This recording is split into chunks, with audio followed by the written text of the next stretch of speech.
Кудайдын чакырыгы 1 декабрь.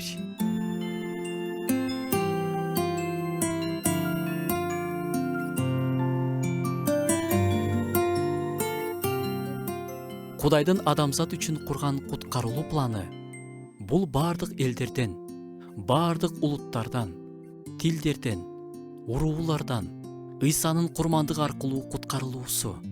Бул асман тууралуу жазылган коо сөздөр гана эмес. Кудай бардык элдердин Кудайы. Ал бардыгынын жаратуучусу. Ал бардык тилдерди түшүнөт. Кайсы тилде ага кайрылбайлы, баарын түшүнөт. Ал бардыгынын куткарылуусун каалайт. Ар бир эл Кудайдын кооз картинасынын бир бөлүгү. Куткарылуу ар бир улутка, ар бир адамга бериле турган белек. Асманда кимдир бирөө үчүн бөлүнгөн, өзгөчөлөнгөн жер жок. Ыйсаны кабыл алгандар үчүн орун бирдей даярдалган. Асманда Ыйсанын курмандыгы аркылуу чогулган көптөгөн адамдар болот. Кудай үчүн өтө күнөөкөр, өтө алыс, жүрөгү өтө катуу дегендер жок.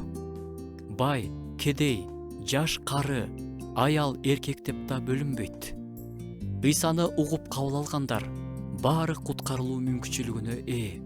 Кудайдын эң биринчи максаты, каалоосу адамдарды куткаруу болсо, анда биздин да максатыбыз жакшы кабарды жеткирүү болсун. Адамдардын куткарылуусун каалайлы. Балким кимдир бирөө Ыйса жөнүндө кабарды сенден гана угат. Балким сенин гана көйлөгүң аркылуу куткарыла турган башка улуттун адамдары, башка маданияттын адамдары бар. Дүйнөнү Кудайдын көз карашы менен карасак, дүйнө куткарылууга муктаж. Биздин жүрөгүбүз Кудайдыкындай кенен болсо экен, кайраттуулук менен куткарылуу планыңа катышкым келет. Мени колдон Кудайым деп айта алсак экен. Ошондо асманда өзүбүздүн ишенимдүүлүгүбүздүн жемиштерин өз көзүбүз менен көрө алабыз.